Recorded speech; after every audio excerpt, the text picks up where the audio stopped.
नमस्कार दोस्तों, कैसे हैं आप सब लोग। उम्मीद है आप अच्छे होंगे, खुश होंगे, स्वस्थ होंगे। तो अभी मैं तैयार हो गई हूँ जाने के लिए देहरादून, और हम दोनों साथ में जाने वाले थे। कल तक हमारा यही प्लान था सुबह तक, लेकिन अचानक शाम को पता लगा कि इनका कुछ ऑफिस का काम आ गया है, तो अब ये नहीं जा रहे हैं। इसलिए मुझे थोड़ा बुरा तो लग रहा है, और अब देखते हैं, अकेले ही जाना पड़ेगा मुझे आज। तो अभी मैं इंतजार कर रही हूँ गाड़ी का। यहाँ बाहर पे आने वाली है गाड़ी। चंडीगढ़ तक जाऊंगी मैं इनके ऑफिस की गाड़ी से, और वहाँ से फिर बस पे जाना पड़ेगा देहरादून ISBT तक। और मुझे अभी बहुत ज़्यादा बुरा लग रहा है क्योंकि ये नहीं जा रहे हैं साथ में। तो अब ये आएंगे होली के बाद, और मैं चली जाऊंगी पहले।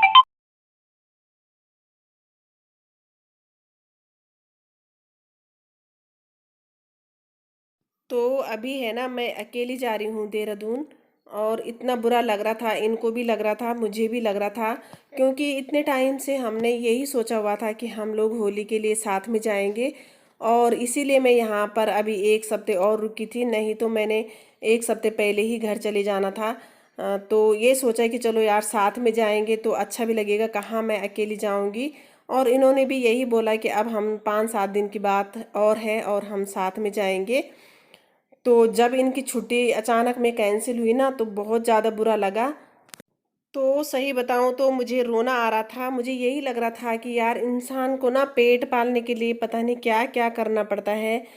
एक तो होली का त्योहार, और अपने बच्चों के साथ, अपनी फैमिली के साथ कौन इंसान होगा जो नहीं रहना चाहेगा बार त्योहार के टाइम में। कम से कम हमेशा तो यहीं रहते हैं, और कभी कभी 10-12 दिन की छुट्टी 2-3 महीने पे चले जाते हैं। और अभी यही सोचा था कि जाएंगे तो अच्छे से हम लोग रहेंगे, होली मनाएंगे साथ में, लेकिन ऐसा नहीं हुआ। तो अभी जाते हुए है ना, मन बहुत ज़्यादा उदास था क्योंकि ये नहीं जा रहे थे, और यही लग रहा था कि ये साथ में होते तो कितना अच्छा होता, और वहाँ जाके बच्चों को भी अच्छा लगता। पर ऐसा नहीं हुआ, मुझे अकेला ही जाना पड़ा। फिर क्या कर सकते हैं। तो अभी पहुँचे हैं हम शिमला से। पहले एक जगह है नारकंडा, बहुत ज़्यादा ऊंचाई पे है वहाँ पे, और वहाँ बर्फ़ भी खूब पड़ती है। और उस वहाँ की ख़ास बात ये है कि यहाँ पे है ना सेब सबसे ज़्यादा होता है। नारकंडा में है ना सबसे ज़्यादा सेब होते हैं, शिमला से भी ज़्यादा ये लगा लो आप। क्योंकि वहाँ पे बर्फ़ ज़्यादा पड़ती है, और जिन जगह बर्फ़ ज़्यादा पड़ती है ना, समझ लो उसी जगह सेब ज़्यादा होते हैं। तो यहाँ के लोग कहते भी हैं कि जिस साल बर्फ़ ज़्यादा नहीं गिरती है, उस साल सेब नहीं हो पाते हैं। तो सेब का उनको उस साल बहुत ज़्यादा घाटा हो जाता है जिस साल बर्फ़ कम गिरती है। और जब बर्फ़ ज़्यादा गिरती है, जितनी ज़्यादा गिरती है ना, उतने यहाँ के लोग ज़्यादा खुश होते हैं। वो यही सोचते हैं कि अब हमारे सेब जो है ना, इस साल सेब का सीज़न बहुत ज़्यादा होगा, जब बहुत ज़्यादा बर्फ़ पड़ती है। और जब नहीं गिरती है तो उनको पता लग जाता है कि अब है ना सेब हमारे इस साल नहीं होंगे, जिस साल बर्फ़ कम पड़ती है। तो अब धीरे धीरे थोड़ा ये चेंज भी हो रहा है, क्योंकि बर्फ़ अब उतनी ज़्यादा नहीं गिर रही है जैसे कि पहले गिरती थी। पहले पहले काफ़ी पहले, मतलब जैसे गिरती थी वैसे अब नहीं गिर रही है। जहाँ पे हम लोग रहते हैं वहाँ पे तो ये लगा लो 4-5 साल से अभी बर्फ़ नहीं गिरी है। जो एक वीडियो मैंने बर्फ़ का दिखा रखा था, वो काफ़ी आगे हम लोग गए थे, वहाँ से करीब 40-50 किलोमीटर आगे गए थे। वहाँ पे चाइना बॉर्डर और तिब्बत का बॉर्डर है, वहाँ हम लोग गए थे, तब हम लोगों ने बर्फ़ देखी थी। जहाँ पे हम फिलहाल रह रहे हैं वहाँ पर बर्फ़ नहीं गिरती है अब। तो अभी पहुँच गए हम यहाँ गेस्ट हाउस में। वहाँ पर हमारी कंपनी का गेस्ट हाउस है, और यहाँ पे हम लोग रुकते हैं। तो यहाँ पे एक भैया है ना, तो उन्होंने बोला कि आपको बहन जी, आपको फूल के पौधे तो नहीं चाहिए, क्योंकि यहाँ पे ये लोग फूल की बहुत सारी क्यारियाँ निकालते हैं। और तब मेरे हस्बैंड ने शायद उनसे बोला होगा कि कुछ फूल वूल होंगे तो दे देना, क्योंकि ये लोग सब जान पहचान के ही होते हैं, हम आते जाते रहते हैं बराबर यहाँ पे। और इन्होंने क्यारी से निकाल के ना बहुत सारे मुझे थोड़े छोटे छोटे फूल के पौधे दिए हैं, और अब मैं जाके उनको तब देहरादून में लगाऊंगी।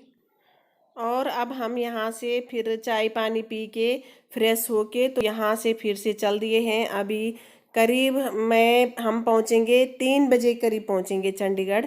और उसके बाद देखते हैं, मुझे देहरादून की बस पकड़नी है, जल्दी मिलती है कि नहीं मिलती है। एक तो मैं अकेली भी हूँ, तो कभी कभार क्या होता है ना, मिल जाती है जल्दी और कभी बहुत ज़्यादा टाइम भी लगता है। तो थोड़ी टेंशन भी हो रही थी कि एक तो मैं अकेली हूँ, अगर बहुत मुझे रात हो जाएगी तो मैं कैसे जाऊँगी अकेली। पर देखते हैं क्या होता है, अभी तो हम चल ही रहे हैं।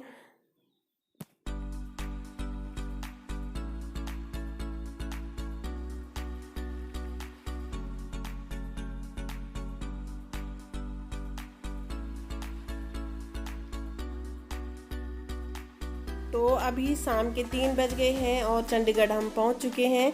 तो वहाँ से मेरे को 1 घंटा वेट करने के बाद 4 बजने वाली थी, तब जाके मुझे ये देखिए ये मिली है वोल्वो बस जो एसी वाली होती है।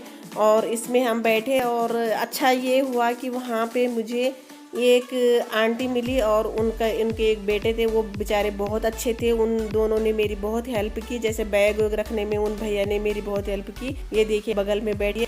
और पूरे रास्ता भर मुझे ये पता नहीं लगा कि मैं अकेली हूँ, क्योंकि आंटी मेरे से काफ़ी बातें कर रही थी, गांव की बातें मेरे को बता रही थी कि अब मुझे अपने गांव जाना है। अभी मैं अपने बेटे बहू के पास आई हुई थी चंडीगढ़, और बोल रही थी कि बेटा तुम अकेली हो, तुम्हें टेंशन लेने की कोई ज़रूरत नहीं है, हम लोगों ने भी वहीं जाना है, तो हम साथ में जाएंगे और साथ में बस स्टॉप पे उतरेंगे।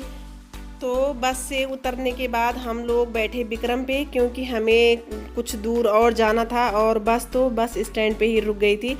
तो हम तीनों ही विक्रम पे बैठे थे, आंटी और उनके बेटे और मैं बैठी हुई थी। बल्कि आंटी अपने बेटे के लिए बोल रही थी कि वो आपको छोड़ के आएगा वहाँ जहाँ आपने जाना है। तो मैंने बोला कि नहीं आंटी, मैं चली जाऊँगी, अब तो बहुत ज़्यादा दूर नहीं है। और अब आंटी लोग उतर गए थे विक्रम से, तो मुझे थोड़ी और दूर जाना था, तो मैं घर आ गई थी।